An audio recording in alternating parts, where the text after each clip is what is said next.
आप सबको गोपाला जी का नमन। देखिए, अगर यात्रा विवरण के विषय में जाते हैं, यात्रा के शकुन, यात्रा के दिशाशूल, तब मुहूर्त ग्रंथों में बहुत सारी चीज़ें मिलती हैं। इसमें मुहूर्त चिंतामणि को हम ऑथेंटिक मानेंगे, मगर आप ताज्जुब करेंगे कि क्या वेद में भी इस प्रकार की बातें मिलती हैं? शकुन की, छींक की, खाली बर्तन की, पक्षियों की। अचंभा करेंगे आप लोग। मैं देखिए ऑथेंटिक एक साहित्य आपको दिखा रहा हूँ। क्यों? जिनको हमारे भारतीय वाङ्मय, हमारे संस्कार, हमारी धर्म संस्कृति, अगर इस विषय में जाना है तब ये क्यों पुस्तक ज़रूर देखिए माधवाचार्य जी की।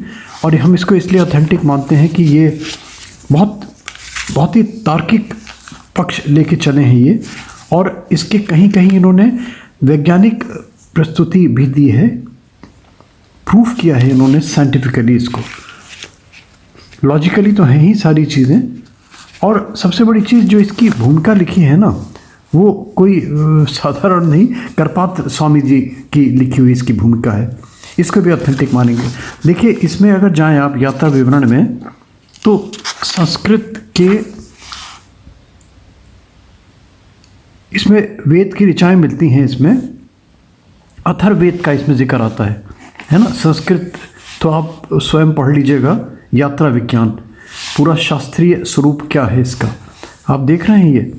यानी कि अथर्ववेद के ये दिए हुए हैं 19-8 ये अथर्ववेद और बहुत सारी चीज़ें भी हैं इसमें जो हमें पता नहीं। हम तो ये मानते हैं कि ये सब चीज़ें वेद में नहीं हैं। अब देखिए, मैं इसको आपको पढ़ के सुना देता हूँ, तो आपको इसका और इसकी ऑथेंटिसिटी पता चल जाएगी। देखिए, जो इन्होंने दे रखा है का, खा, गा, घा, ये जो ऋचाओं के वेद का, इसमें क्या अर्थ निकलता है देखिए कहते हैं, मैं वही हूबहू पढ़ देता हूँ आपको। अंतरिक्ष और ध्रुव स्थान में जो नक्षत्र विद्यमान हैं वे सब मेरे लिए शुभ हो। प्रातःकाल, सायं, दिन शुभ हो। सुंदर मृग वाला नीलकंठ आदि पक्षी शकुन प्रत हो। यानी कि शकुन को भी माना है इन्होंने। फिर इन्होंने देवताओं का आवाहन किया है, हे अग्निदेव, जाकर यात्रा से प्रसन्न होकर पूर्वक लौट आऊं। यानी कि आह्वान करते हैं देवता, अग्नि देवता को आह्वान करते हैं कि मैं यात्रा करूं और मेरी यात्रा सफल हो, मैं सफलतापूर्वक घर आ जाऊं। फिर जो गा इसमें दिखा है ऋचा में दूसरा, इसमें लिखा है, पीछे से चारों ओर से रोक टोक, वचन, निंदा, क्लेश, छीक सामने से आते हुए छीक देखो अगर तो शुभ नहीं मानते। कहीं यात्रा पे जा रहे हैं तो कहते हैं भरा हुआ बर्तन देख के जाना चाहिए। तो वही उन्होंने लिखा है कि खाली बर्तन पात्र यात्रा के समय ना हो, दूर हो, वो उसका अपशगुन ना लगे हमें। उसके अलावा और क्या लिखा हुआ है, पृथ्वी और अंतरिक्ष संबंधी भूकंप, अंधड़, दुर्दिन, विद्युतपात, लाइटनिंग आदि उत्पात दूर हो। आकाशस्थ ग्रह मंडल अनुकूल हो। तारे टूटना, उल्कापात शांत हो। यानी कि जो मिट्योर्स है ना, आप देखते हैं, ये भी आप शकुन मानते हैं, तारा टूटता हुआ देखना। यानी कि शकुन को बहुत भी इन्होंने मान्यता दी है वेद में। फिर इसके बाद में नक्षत्रों का विवरण किया है। देखिए, इसमें लिखा है, अलग अलग नक्षत्रों के नाम। पूर्वा फाग्नि नामक नक्षत्र का अधिष्ठाता भग देवता, यानी कि जो अधिष्ठात्री देव हैं नक्षत्रों के, उनका आह्वान किया है। फिर उसके बाद में उत्तरा फाल्गुनी नक्षत्र का अधिपति देवता आर्यमा। इसी तरीके से देवताओं का अग्नि का, इंद्र का, सोम का, अदिति, पूषा देव का, वायु देवता, सविता देवता, सारे देवी देवताओं का आवाहन किया है। ये कहते हैं कि वे सब नक्षत्र देवता चारों दिशाओं में मेरे लिए शुभप्रद हों। अब चलिए देखिए, यही जो लोग कहते हैं कि ये सब चीज़ें तो मानते ही नहीं आर्य समाजी लोग। अब देखिए, जो प्रवर्तक हैं आर्य समाज के, स्वामी दयानंद सरस्वती जी, उन्होंने भी इस शकुन अपशकुन का वर्णन किया है। यात्रा विवरण का उन्होंने यात्रा विवरण का दिया है उन्होंने संस्कार विधि में।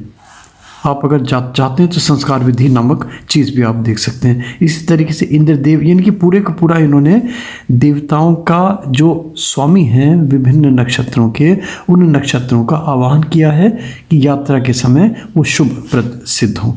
आपको इस टाइप की बहुत सी बातें मिल जाएंगी जहाँ पे इस बात की पुष्टि होती है कि वेदों में भी मुहूर्त को माना गया है। देखिए, ये आप संस्कार विधि देख लीजिए, आप स्वामी जी की, दयानंद सरस्वती जी की, इसमें स्पष्ट लिखा हुआ है इन्होंने, शुक्ल पक्ष में जिस दिन मूल आदि पुरुष नक्षत्रों से युक्त चंद्रमा हो, उसी दिन सीमांतोन्नयन संस्कार करें।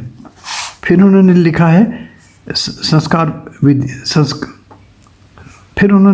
संस्कार विधि में उत्तरायण शुक्ल पक्ष में जिस दिन आनंद मंगल हो, उस दिन ये चूड़ा कर्म करें। अब आनंद मंगल क्या है आप देख लीजिए, यज्ञोपवीत का समय, यानी कि बताया ना कि और शास्त्रीय स्वरूप देख लीजिए आप इन्होंने। और अथर्ववेद में फिर ये आता लिखा हुआ, हे अग्निदेव, कृतिका नक्षत्र हमारे लिए कल्याणकारक हो तथा रोहिणी, मृगशिरा, आर्द्रा भी शुभ हो।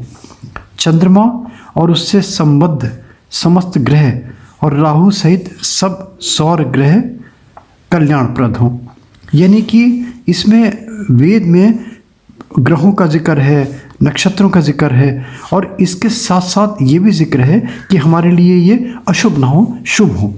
यानी कि शुभता और अशुभता हमारा पीछा छोड़ती नहीं, कहीं ना कहीं किसी न किसी रूप में ज़रूर मिल जाएगा। देखिए, मैंने बताया ना, बहुत ऑथेंटिक साहित्य है ना, इसमें आप दुनिया भर की आपको चीज़ें मिल जाएंगी। मैं नहीं समझता कि इसमें कुछ छोड़ा हो उन्होंने।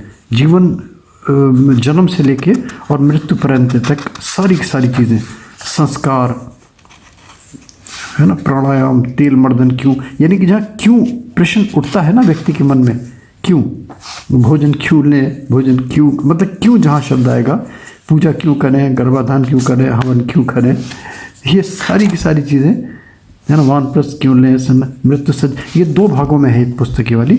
तो देखिए, मैंने ये इसलिए दिया कि कम से कम हम पहले ज्ञान प्राप्त करें। आलोचना करने से पहले देखिए, किसी भी चीज़ की टीका टिप्पणी करना बुरा नहीं होता, किसी भी चीज़ की आलोचना करना बुरा नहीं होता, मगर उससे पहले ज्ञान लेना बहुत ज़रूरी है। फिर ज्ञान लेने के बाद फिर तर्क करें, है ना, तर्क करना कभी बुरा नहीं होता, तर्क से ही तो ज्ञान प्राप्त होता है। कुतर्क नहीं करें, कुतर्क वही करेगा जिसने ज्ञान प्राप्त नहीं किया है। छोटी सी, मैंने बहुत छोटी सी चीज़ लेके चली, सिर्फ ये उद्देश्य देने का क्या है हमारे सनातन धर्म में, उस उद्देश्य को लेके। तब ये देखिए, छोटी सी चीज़ है ना, कहीं मेरा उद्देश्य किसी की भावनाओं को कष्ट पहुंचाना कदापि नहीं है। मैं तो जस्ट एक ऑथेंटिक साहित्य से वो चीज़ बता रहा हूँ जिसके बारे में हमें अज्ञानता है। हम नहीं मानते कि वेदों में कहीं भी इस प्रकार की चीज़ें हैं। तो देखिए, ये हम इसको लेके ऑथेंटिक मान सकते हैं। फिर लास्ट में उन्होंने वही कहा है कि जो है ना, ये कि सारे पक्षी, छींक, टोक, ये सब चीज़ें कहीं ना कहीं शुभप्रद सिद्ध हों हमारे लिए। देखिए, कितनी मैंने ऑथेंटिक चीज़, अगर मैंने बताया ना कि अगर किसी को हमारे संस्कार देखने हैं, हमारे हिंदू धर्म के जो संस्कार हैं हमारे, उसके विषय में धर्म का देखना है, हमारा पर्वों का देखना है, कुछ और धर्म संबंधी चीज़ें, सनातन धर्म संबंधी चीज़ें, बड़ा अच्छा विवरण ये 2 पार्ट में है पुस्तक। क्यों, ये ज़रूर देखें, आपको बहुत सारे ज्ञान वाली बातें मिलेंगी इसमें।